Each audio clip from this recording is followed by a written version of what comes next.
함께 말씀 보겠습니다. 로마서 12장 2절 말씀 제가 말씀 봉독해 드리도록 하겠습니다. 너희는 이 세대를 본받지 말고 오직 마음을 새롭게 함으로 변화를 받아 하나님의 선하시고 기뻐하시고 온전하신 뜻이 무엇인지 분별하도록 하라. 계속해서 이 분별 시리즈라고 할 수 있는 부분을 좀 살펴보고 있는데요. 성령께서 역사한다는 가장 큰 증거는 이제 우리의 마음의 변화입니다. 그래서 우리가 이제 은혜 받았다, 이런 얘기를 할 때가 종종 있는데, 그 은혜 받았다라는 이야기가 이제 여러 가지가 있겠죠. 지적인 은혜가 있을 수 있고, 또 삶의 은혜가 있을 수 있고, 또 영적인 깊은 부분을 터치하는 은혜가 있을 수 있고, 여러 가지 있을 수 있는데, 가장 본질적인 은혜는 우리의 마음이 이게 새롭게 변화를 받는 겁니다. 어떤 마음일까? 우리가 이전에 가지고 있었던 마음이 세상에 굉장히 친화력이 강한 마음이었다면, 성경은 심지어는 그것을 짐승과 같은 마음이라고도 하는데, 그랬던 이제 자가 거룩하신 하나님을 향한 그 마음, 다윗과 같이 하나님의 마음에 합한 마음으로 변화되는 것, 이게 실은 최고의 은혜고, 이것이 은혜의 본질이고 또 최고의 축복이죠, 알고 보면. 그래서 그런 마음의 변화를 마음의 틀이 잡힌다 그래요. 그래서 성령께서 우리들 가운데 역사할 때 이 성령으로 말미암은 마음의 프레임, 이게 틀이 이제 새롭게 형성이 됩니다. 이렇게 형성될 때 그의 사고, 또 마음의 성향, 마음의 흐름, 이런 부분들이 다 변화가 되면서 그의 삶까지 이제 변화가 이루어지는 거죠. 아무리 삶을 바꾸려고 해도 우리의 뿌리 자체가 바뀌지 않으면 그건 얼마 가지 못하고, 잘 간다 그래도 위선으로 갈 수가 있죠. 그러니까 우리의 내면 세계가, 마음의 중심부가 변화되는 것, 이것은 가장 큰 은혜고요. 그런 가운데 뜻, 하나님의 선하시고 온전하시고 기뻐하시는 뜻이 무엇인지 이게 분별도 가능한 겁니다. 이게 내가 이제 뭘 지적으로 분별해야지 해서 분별하는 것도 있지만, 우리의 마음 상태가 변화되면 이게 분별력이 생기는 거예요. 이건 뭔가 마음에 부딪히는 거예요. 이건 뭔가 아니다, 이게 정확하게 알 수 없는 부분도 있잖아요. 이게 신학적으로나 성경적으로 해박한 어떤 탁월한 어떤 그런 수준에 올라가지 않는 한 우리가 조목조목 알기는 쉽지가 않습니다. 그러나 뭔가 마음에서 반응이 오는 거, 이건 뭔가 아니다, 이게 거룩한 마음의 성향과 이제 부딪히는 거죠. 이런 부분들이 굉장히 중요하죠. 그래서 이 세대를 본받지 않고 하나님의 은혜 영향권 그 안에 이렇게 머물고 있다는 거, 이것은 교회의 가장 큰 어떻게 보면 사명이면서요, 또 길이면서 성도의 또 길이 되기도 하죠. 그래서 이제 그런 연유에서 우리는 큐티도 하고 기도도 하고 말씀도 보고 예배도 드리고 이런 이제 신앙생활을 또 하는 거죠. 그런 가운데 계속해서 우리 이 세대로부터의 본받음, 거기서 또 멀어지고 하나님께 점점 더 가까이 가는 그런 시간들을 갖는 이유가 그런 연유에서 그런 거죠. 그래서 이제 우리가 하나님의 뜻을 헤아린다 그럴 때 상당히 세상의 어떤 이치와는 다른 부분이 생길 때가 굉장히 많습니다. 계속해서 여러분들과 함께 예수 하나님 나라의 복음, 또 다른 종류의 복음, 특히 번영 신학에 물든 복음에 대해서 살펴보는데, 어제도 좀 로먼 빈센트 필, 또 로버트 슐러 목사에 대해서 살펴봤는데, 여러분 이 분들의 특징을 보면 되게 매력적이세요. 그리고 되게 사람들이 좋아요. 이렇게 진짜 인간적으로 굉장히 좋은 분들이에요, 인간적으로. 근데 파고 들어가면 뭐가 굉장히 문제냐면 신학이 없어요. 그러니까 이제 정통 신학이 부재해요. 그러니까 신학이 있죠. 근데 잘못된 신학이 있죠. 그러니까 신학이 있는데 잘못된 신학인데다 그 신학 자체를 되게 부정해요. 별로 이렇게 그거보다는 실질적인 삶을 굉장히 이렇게 중요시 여기고 이 교리적이고 또 성경적이고 신학적인 부분에 대해서 굉장히 좀 터부시해요. 그걸 되게 좀 이렇게 하대한다 그럴까요? 이렇게 그걸 중요하게 여기질 않아요. 그래서 얘기를 들어보면 그 부분에서 다 걸려요. 근데 이제 우리 성도들도 마찬가지라는 거죠. 데이비 웰스가 가장 먼저 이 분별력 시리즈를 낼 때 첫 번째 책이 신학질 실종이에요. 그러니까 오늘날 성도들이 말씀이 중요하다고는 생각하는데 신학에 대해서 그렇게 관심이 없고, 더더군다나 이제 성도들이 원하는 거는 그래서 삶에 대해서 너무 더 원하니까, 그러다 보니까 같이 가요. 그래서 이런 분들이 굉장히 주목을 받는 거예요. 왜냐하면 이분들은 실질적인 삶에 대해서 굉장히 엔커리지를 시키거든요. 막 동기부여를 해주고 막 이렇게 해주니까 이런 분들 보면 즐거워요. 또 항상 해피한 사람들이야. 긍정적 사고방식, 적극적 사고방식, 계속 이거를 해피바이러스죠. 그러니까 이분들이 하는 얘기들이 솔깃솔깃하면서 이게 들어오는데, 중요한 건 핵심 진리들이 굉장히 약화되어 있다는 거죠. 그러면서 이제 알게 모르게 이게 무너져 가는 거죠. 그래서 신학 실종이 빚은 비극이라고 제가 이제 어제도 제목을 이렇게 붙였는데, 자기 사랑, 긍정적 사고 방식, 성공의 법칙 뭐 이런 부분들이 다 이게 기독교 신학이 굉장히 거의 실종되다시피 했다. 데이비 웰스가 고백하는 거죠. 오늘 이제 이 시대 버전에 있는 사람을 좀 살펴보겠습니다. 상당히 좀 길긴 한데 중요해요. 왜냐하면 지금 이 시대에 영향을 미치고 있기 때문에. 조엘 오스틴입니다. 이 사람 지금 미국에서 가장 큰 교회 레이크 우드 교회를 담임하고 있는 목사님인데, 이렇게 보면 굉장히 여러분 설교를 들으면 그 음성 자체가 굉장히 클리어해요. 그리고 항상 환하게 웃고 그리고 아주 나이스합니다. 굉장히 나이스해요. 그리고 미인인 아내가 항상 나옵니다. 강단에 같이 나와서 또 막 인도해요. 그러니까 이 사람들 보면 완전히 미국에 있어서는 성공한 가정의 모델이에요. 완전 성공한 가정의 모델입니다. 이 사람이 레이크 우드의 이제 후계자죠. 아버지가 이제 이 교회를 섬겼고 그 후임자로 어떻게 세습이죠, 일종의 거긴데 폭발적으로 성장을 합니다. 근데 한번 들어보세요. 이분이 뭐라 그랬냐면, 긍정은 아무리 강조해도 지나치지 않다. 하나님이 바로 긍정적인 분이시기 때문이다. 하나님께서는 부정적 면이 조금도 없다. 여러분 이 부분을 들으면 어떻게 생각해요? 굉장히 아멘 할렐루야, 아멘 할렐루야 뭐 이렇게 좀 나올 수 있는 대목이죠. 하나님은 긍정의 하나님, 하나님 조금도 부정이 없다. 나는 좀 부정이 있을지 몰라도 하나님 부정이 없기 때문에 아멘 할렐루야가 나오죠. 근데 그 다음 장면을 한번 보시면 오늘 계속 화면만 나올 것 같은데 한번 보세요. 제가 읽어드릴게요. 그는 상식적으로 볼 때 왜 하나님이 인간을 구원하시기 위해 그토록 복잡한 과정들, 선지자들의 예언, 예수님의 성육신, 십자가의 죽음, 부활, 초대 교회와 순교 등을 거치셨는지에 대해 아무런 관심이 없어 보입니다. 그는 그냥 하나님은 긍정적이며 우리를 축복하기 위해 존재하실 뿐이다 라고 생각합니다. 그러나 오스틴이 자신의 설교에서 죄인이 십자가 아니하는 주제가 거의 등장하지 않는 것은 당연합니다. 그는 자신이 이해가 안 되는 부분에 대해서는 그냥 눈을 감아버리고 자신이 옳다고 생각하는 부분만을 강조하기 때문입니다. 그래서 이 조엘 오스틴에게 있어서요, 제 얼굴 좀 보여주시고요. 조엘 오스틴에게 있어서 그렇게 막 이 성경을 깊이 있게 다루거나 뭐 선지자들의 예언이나 뭐 예수님의 성육신의 진리, 십자가, 죄 뭐 이런 부분이 거의 등장하지 않습니다. 이게 이제 좀 뒤에 나오겠지만 레리 킹하고 이제 인터뷰하는 장면에서 마지막에 저도 빌리 그레엄처럼 예수를 초청하는 거는 합니다, 이런 얘기를 해요.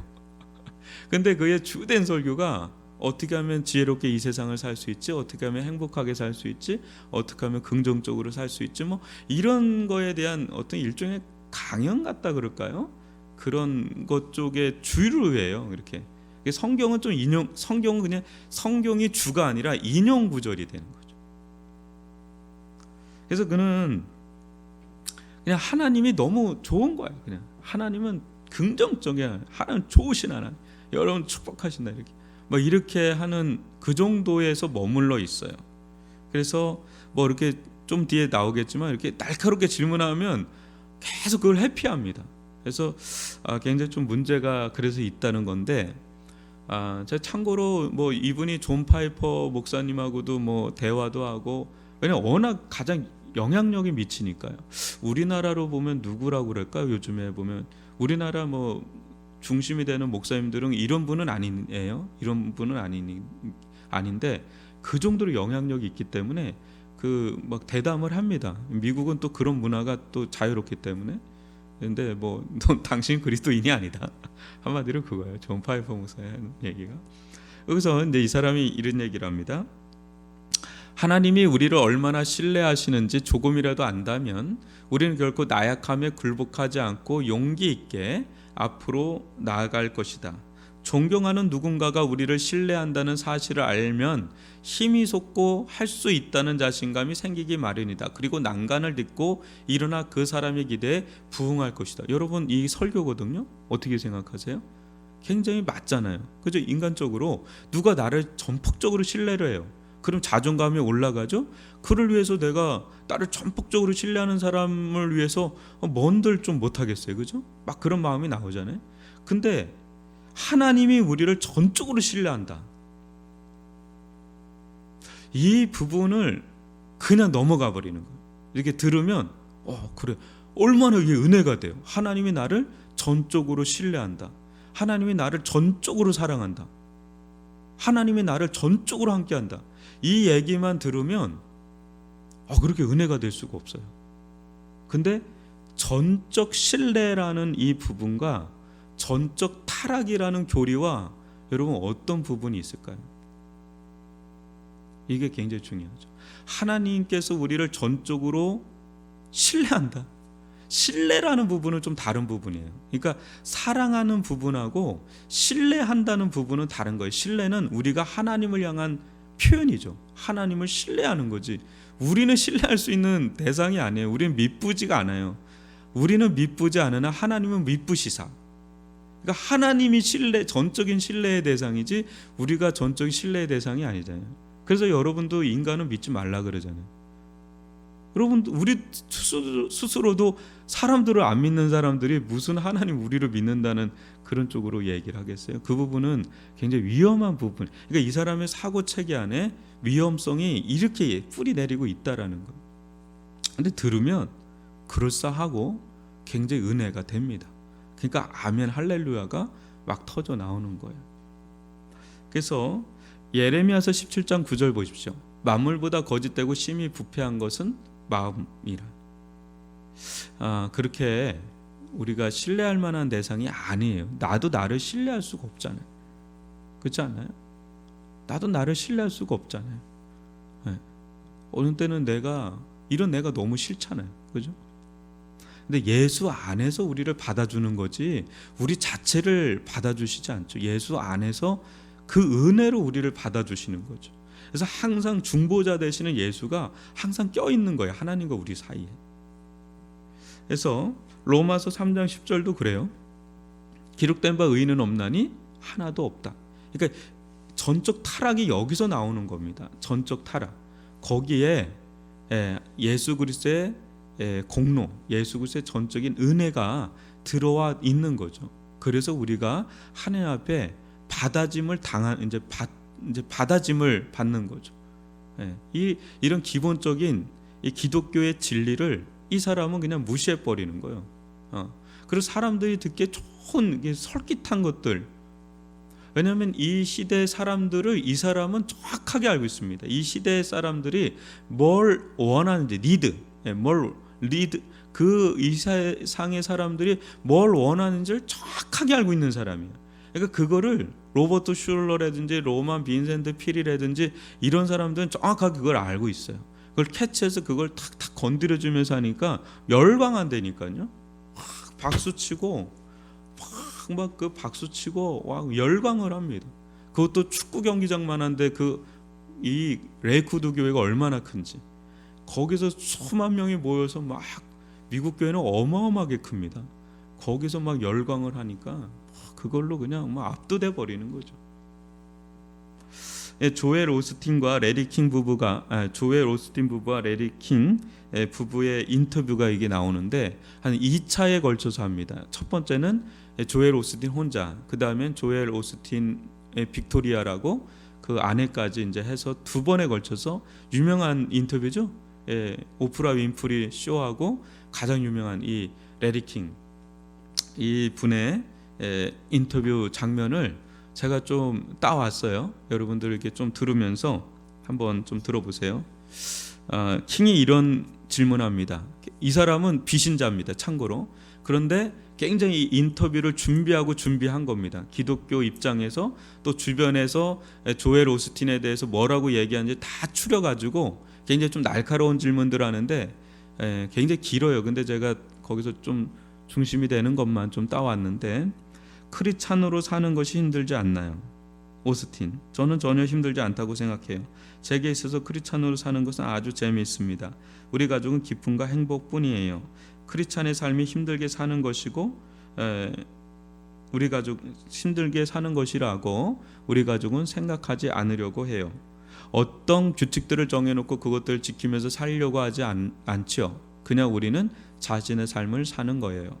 여기서 이제 굉장히 중요한点은 전혀 힘들지 않다는 얘기를 하죠. 이 사람이 거기서 기쁨과 행복뿐이다.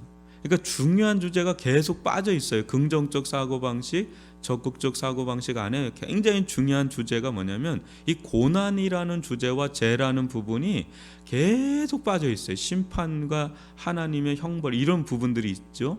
이제 그런 부분들의 중요한 축들이 계속 빠져 있어요. 그리고 이 사람이 마지막에 한 말이 굉장히 중요한 말입니다. 그냥 우리는 자신의 삶을 사는 거예요. 요 부분이에요. 요 부분이 이 사람의 뿌리 내려 있는 사상에 가까운 부분입니다. 그 부분은 이제 좀 더 뒤에서 보면 만약 당신이 유태인이나 이슬람교도라면 어떻게 되는 겁니까? 당신이 예수 그리스도를 받아들이지 않는 사람이라면요. 그러면 이제 우리 같으면 목사잖아요. 그리고 대중이 이렇게 있는 데서 진짜 절호의 찬스입니다. 자기를 어차피 사람들은 이 사람을 목사라고 보기 때문에 기독교 진리를 얘기한들 뭐라고 그러지 않을 텐데 여기서 진짜 전도 차원에서라도 분명하게 진리를 얘기를 하면 되는데 글쎄요. 나는 그런 부분에 대해 얘기할 때는 아주 조심하려고 노력합니다. 예수를 안 믿으면 천국에 가지 않는다는 부분에 대해서는 아주 조심해야 돼요. 글쎄요. 잘 모르겠어요. 이게 일면 이해가 갈 수 있죠. 그죠? 왜냐하면 기독교가 너무 이제 외골수다 뭐 이렇게 너무 이렇게 편향돼 있다. 자기들만 안다. 뭐 이렇게 얘기가 들릴 수 있으니까 이 대중적인 영향을 미치는 자기 입장에서는 참 조심스러울 수 있어서 글쎄요. 나는 조심하려고 합니다. 아주 조심하게 돼요. 글쎄요. 잘 모르겠어요. 근데 글쎄요. 잘 모르겠어요 하는 부분에 대해서 이제 딱 걸리는 거예요. 이거는 개인적인 사견을 묻는 게 아니거든요. 기독교 진리가 뭡니까? 라는 질문이기도 한 겁니다. 그러니까 일반 평신도라면 뭐 이렇게 표현할 수 있지만 이 사람은 기독교를 대표하는 사람으로 부른 자리인데 여기서 기독교 진리를 묻는 거거든요. 근데 그 부분에 대해서 이 사람이 계속 회피합니다. 계속 글쎄요 조심스러워요. 좀 잘 모르겠어요. 지금 저는 그냥 저의 얘기를 할 뿐이에요. 그냥 저는 저의 삶을 살 뿐이 계속 그렇게 얘기를 합니다. 그래서 또 이렇게 질문합니다. 당신도 궁금하지 않습니까? 왜 전능하신 하나님이 전능하시다고 가정하면요 하나님이 그런 비극을 허용하셨는지 대해 궁금하지 않습니까? 이건 9.11 테러를 얘기하는 거예요. 그러니까 고난의 문제를 끌고 들어오는 거예요. 그때 오스틴이 참 몰라요. 레리 모르겠어요. 계속 그렇게 얘기. 이 부분에 대해서 이거는 진짜 모를 수도 있어요. 그러니까 그렇게 신학적인 준비가 안 된 사람이에요. 그러니까 고난이 왜 오고 또 이런 일이 세상 가운데 왜 일어났는지에 대해서 존 파이퍼나 팀 켈러, 존 메가도 뭐 이런 분들은 책을 쓸 수 있을 정도의 방대한 이 신학적 지식을 가지고 그걸 굉장히 논중합니다. 근데 조엘 오스틴, 뭐 이제 빈센트 필, 로버트 슐러 목사 이런 분들은 이 신학적 지식이 거의 없어요. 네. 우리나라도 이런 부분들이 꽤 퍼져 있습니다. 이렇게 목회자 자체가 신학적으로 이렇게 준비가 안 돼 있는 것들, 저도 뭐 그런 부분에 자신이지도 않고요. 이렇게 대담할 때 탁탁탁탁 설명을 해줄 정도로 준비되어 있다는 건 쉬운 문제는 아닌데, 하여튼 이분은 그런 거가 준비가 거의 안 돼 있는 분이에요. 그래서 킹이 또 이런 고백을 이제 질문합니다. 당신도 사람들을 죄인이라고 부르지 않나요? 이렇게. 그러니까 동성애라든지 뭐 여러 가지 이제 죄인들에 대한 얘기를 한 겁니다. 그러니까 그런 연유에서 당신도 이런 사람들을 죄인이라고 부르지 않나요? 그러니까 이 오스틴이 저는 죄인이라고 부르지 않습니다. 교회에서 죄인이라고 부르질 않는. 킹이 그래요. 죄인이라는 단어는 당신이 쓰지 않는 단어인가요? 또 묻는 겁니다. 좀 약간 어이가 없어서 저는 그 단어 안 써요. 저는 그 부분에 대해서는 아예 생각을 하지 않습니다. 아마 앞으로도 그럴 것 같아요. 저는 대부분의 사람들이 이미 자신들이 하고 있는 것이 잘못된 것임을 알고 있다고 생각합니다. 저는 그런 사람들을 교회로 이끌고 그들에게 당신은 변화될 수 있다고 말하고 싶습니다. 이 부분도 이제 좀 걸리는 부분이죠. 죄인이라고 얘기하지 않는. 근데 현대 교회에서 특히 이 미국 문화에서 죄인이라는 이야기를 노골적으로 한다는 건 되게 어려워요. 그래서 팀 켈러 목사도 처음에 이렇게 설교하다가 거부 반응이 너무 심하니까 우상 숭배라는 언어로 바꿨어요. 그렇지만 그거는 이제 죄인임을 깨우치기 위한 장치가 또 이렇게 있는데, 이분은 아예 그런 얘기를 안 하고 다만 뭐래요? 사람들은 이미 알고 있을 거다. 근데 내가 그걸 굳이 들춰내고 드러낼 필요는 없다. 사람들은 알고 있을 거다. 내가 오히려 드러내야 될 거는 당신은 변화될 수 있다라는 얘기를 더 해야 된다. 그러니까 너무 편하고 좋죠. 이런데 부담스럽거나 불편하지 않는 그런 것들은 다 제거하는 겁니다. 이 교회에서. 그러니까 많은 사람들이 이제 교회 문턱을 쉽게 넘어오면서 들어오는데, 중요한 거는 이게 넘어 들어오는데 거기 안에서 그런 일들이 안 일어나는 거죠. 회개. 왜? 그런 얘기를 거의 안 하니까. 그래서 이제 시청자가 이걸 듣다가 시청자가 질문합니다. 되게 이게 시청자가 더 영적이에요. 되게 뭐라 그러냐면, 내리 안녕하세요. 당신 쇼는 정말 최고예요. 그리고 조엘 씨, 당신의 그 긍정적 사고에 대한 메시지 고마워요. 그런데 한 가지 걸리는군요. 왜 아까 초반에 당신은 내리의 질문, 그러니까 어떻게 해야지 천국에 가는가와 관련한 질문에 대해 해피했나요? 성경은 분명히 예수만이 길이요 진리요 또 빛이며 천국에 가는 유일한 방법이라고 말하고 있지 않습니까? 이 문제는 누구를 정죄하고 안 하고의 문제가 아니라 진리가 무엇인가에 대한 문제 아닙니까? 굉장히 정확하게 짚고 들어가는 겁니다. 그때 오스틴이 뭐라 그러면, 저도 당신에 동의합니다. 난 단지 하면서 말 끝을 흐립니다. 그러니까 그때 킹이 또, 그럼 유태인은 천국에 못 갑니까? 딱 이렇게 이제 하나 더 치고 들어가는 거예요. 왜? 자꾸 듣고 싶은 거예요. 레리 킹은 알고 있는 거예요. 기독교가 뭘 얘기하고 있고 이 사람은 어떻게 해왔는지 알고 있기 때문에 계속 이 사람의 그 뿌리 깊은 생각을 드러내려고 하는데, 아니, 제가 말하고자 하는 것은요, 레리, 난 단지 다른 사람들의 마음을 판단하지 않겠다는 거예요. 오로지 하나님만이 사람의 마음을 아실 수 있으니까요. 그래서 나는 몰라요. 누구는 천국 가고 누구는 못 가고 하는 것은 솔직히 얘기해서 내가 관여할 문제가 아니라는 것이죠. 그건 내 스타일이 아니에요. 난 단지 하면 또 이렇게 살게 넘어갑니다. 계속 넘어가는 거죠. 그러니까 기독교 진리에 대해서 명확하게 얘기하지 않습니다. 우리는 누가 구원받았는지 안 받는지 우리가 알 수는 없죠. 그러면 조엘 오스틴이 어느 정도 그런 말을 했다고 이해하는 측면에서 받아들일 수 있지만, 분명하게 말할 수 있잖아요. 분명한 기독교 진리에 대해서는 얘기해야 되는데 그 부분을 계속해서 회피하니까 네리 킹도 계속 그 부분을 치고 들어가는 거예요. 킹이 또 질문합니다. 당신이 사람들의 눈에 많이 노출되는 점이 어떤 사람들은 당신을 라이트 기독교라고 부르도록 하는 것 같습니다. 즉 당신의 메시지가 너무 쉽다는 것이죠. 그러니까 오스틴이 그래요. 재밌는 일입니다. 내리, 난 그냥 사람들 정죄하지 않아요. 사람들을 몰아세우지 않아요. 이게 하나님이 내 내면에 만드신 나의 모습이에요. 내가 목사가 되기 전에도 나는 지금과 똑같았어요. 그때도 매우 긍정적이었죠. 나는 항상 희망적이었어요. 내가 운동을 했을 때 나는 우리 팀에 항상 힘을 주는 사람이었어요. 그러니까 이 흐름으로 계속 가고 있는 겁니다. 계속 격려하는 거예요. 이게 응원해줘. 야, 코치처럼 될 수 있어. 막 이거 해주는 사람이에요. 그리고 이 성도들한테 될 수 있어. 이거 해주는 거라는 거죠. 이게 굉장히 문제가 되는 거예요. 그래서 오스틴 부인이 이런 얘기예요. 게다가 하나님은 매우 단순해요. 그러니까 킹이 이게 이제 이 흐름에서 좀 놀랍고 어이없다는 소리요. 하나님이 단순하다고요? 그러니까 부인이 그 얘기하면 하나님 복잡하지 않아요. 정말 복잡하지 않아요.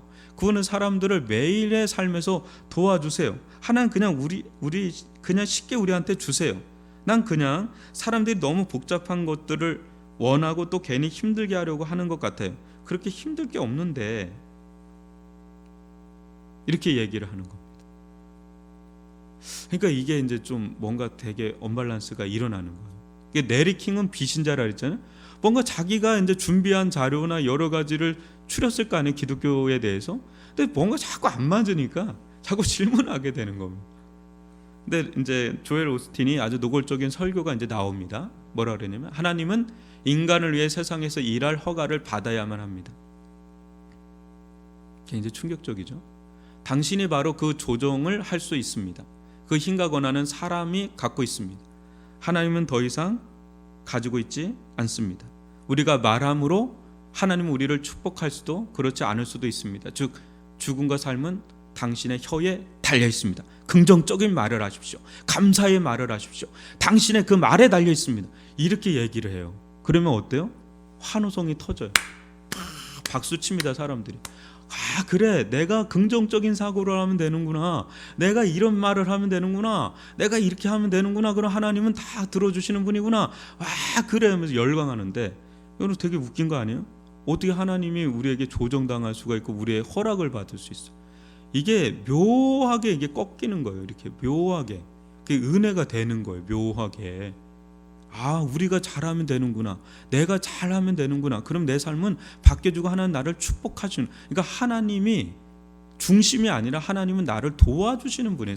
사이드에서 계속 도와주시는 긍정적인 하나님, 축복을 주시는 그런 하나님. 그러니까 내가 이제 내가 주도권을 갖고 있는. 당신이 그렇게 사는 이유는 당신 부정적이기 때문이야. 이렇게 얘기를 하는 거죠. 그래서 또 이제 이런 얘기합니다. 오늘 약간 긴데 기억하십시오. 우리의 하는 말은 바로 예언이 되고 바로 성취가 될 것입니다. 우리의 말로 우리는 무엇이 닥칠지 알 수 있습니다. 왜냐하면 내가 하는 말이 나의 미래가 되기 때문입니다. 우리는 미래를 예언하고 미래를 만들 수 있습니다. 당신의 말로 미래를 만들어야 합니다. 좋은 것들을 부르십시오. 승리를 부르십시오. 건강을 부르십시오. 행복이 넘치는 삶을 부르십시오. 그것이 바로 당신의 미래, 당신의 현실이 될 것입니다. 막 이렇게 하면 확 일어나는 겁니다. 저는 뭐 이렇게 못하니까 여러분들이 그냥 이럴 텐데 그래요. 그리고 마지막 장면 보여주죠. 조엘 오스틴이 이렇게 얘기를 하고 그의 대저택이 나옵니다. 왜냐하면 이 사람은 한 해 이 사람이 벌어들인 게 4천만 달러. 이 인세라든지 이거. 그러니까 조엘 오스틴이 그 교회에서 받는 연봉 외에도 어마어마한 부자예요. 그러니까 자기는 성공한 모델이에요. 자기 자체가 그 증거예요, 그냥. 그 성도들은 목사의 삶을 보죠, 그죠? 그리고 목사님의 어떤 그런 것들을 보고 더 그분의 말에 신뢰를 하지 않겠어요? 근데 조엘 오스틴은 성공한 자예요, 완전히 성공한 자. 슈퍼스타예요, 그냥. 큰 교회, 어마어마한 교회, 또 너무 아름다운 미녀와 같은 아내, 뭐 자녀들, 또 대저택, 뭐 한 해 연봉만 수입만 해도 인세만 몇 천만 달러, 뭐 이렇게 되니까 사람들 열광해요. 저 사람 맞구나. 저 사람 말이 맞구나. 근데 마지막으로 제가 이제 요걸 하고 마치겠습니다. 복음이 이끄는 기독교 마이클 호튼 교수인데 이분은 이제 미국의 아까 뭐 중심이 되는 교수님입니다. 외민의 교수님인데 이 마이클 호튼 교수가 이제 여러 가지 이분도 시리즈를 냈어요. 굉장히 이분 책도 주목해야 되는 책인데 이분이 뭐라 그러냐면 나는 그의 신앙, 여기서는 조엘 오스틴입니다. 그의 신학을 솜사탕 복음이라고 칭하고 싶다. 그래서 이제 조엘 오스틴의 복음을 솜사탕 복음이라고 하는 겁니다. 그의 주 메시지는 하나님은 멋지시고 당신도 멋지다는 것이며 그의 설교는 음악을 듣는 것 같다. 그는 성경을 포춘 쿠키, 저는 이게 잘 모르는데 운세를 알려주는 뭐 메시지를 담은 가자라고 하는데 이처럼 사용한다. 마치 이것은 당신에게 일어날 겁니다. 내일 이런 행제를 만나게 될 겁니다 라고 속삭인다. 하지만 성경 어디에도 이런 메시지는 없다. 이렇게 이 사람에 대해서 평합니다. 그러니까 지금 이 조엘 오스틴은 굉장히 공격을 받고 있습니다. 워낙 영향력이 너무 커요. 이제 로버트 슐러나 이런 분들은 이제 다 이제 역사 뒤안길에 있고, 이 조엘 오스틴의 영향력이 너무 강하기 때문에 이 책이 수천만 권이 나가요. 어마어마해요. 이 사람이 책을 한번 쓸 때마다. 그렇기 때문에 이 부분에 대해서 경계를 하지 않을 수가 없어요. 미국 입장에서는. 우리나라도 뭐 이 책들이 나오는 사람도 어마어마하게 100만 부가 넘습니다. 우리나라 이 기독교 출판 업계가 그렇게 좋지가 않은데 이 사람 책은 어마어마하게 나갑니다. 그러니까 이 심리학에 물든 복음, 번영 신학에 물든 복음에 아주 최정점에 있는 사람이기 때문에 이 사람의 깊은 내막을 우리가 알지 못하면 근데 이 영향권에 있어요. 지금 한국 교회도 이 영향권에 있어요. 지금 여러분들 이 메시지가 조엘 오스틴의 메시지가 아예 이질적이지 않은 부분이 있다는 걸 느끼실 거예요. 어떤 부분 되게 이건 진짜 아니구나라는 부분도 있지만 어떤 부분은 많이 들어봤을 법한 요소들이 있다는 걸 느끼실 겁니다. 그만큼 들어와 있어요. 이미 오래전부터 들어와 있어요. 교회 성장 또 뭐 이런 부분이 있기 때문에. 그래서 여러분 일단 이 긍정적 사고방식의 3명의 전파자들에 대해서 조금 더 깊이 있게 좀 다뤘습니다. 오늘 이렇게 좀 보시고 여러분들 이것을 가지고 영적인 분별력을 가지고 살 수 있기를, 또 이 시대의 영성을 좀 분별하며 살 수 있기를 바랍니다. 우리 이 시간 주여 한번 부르고 기도하다가 돌아가도록 하겠습니다.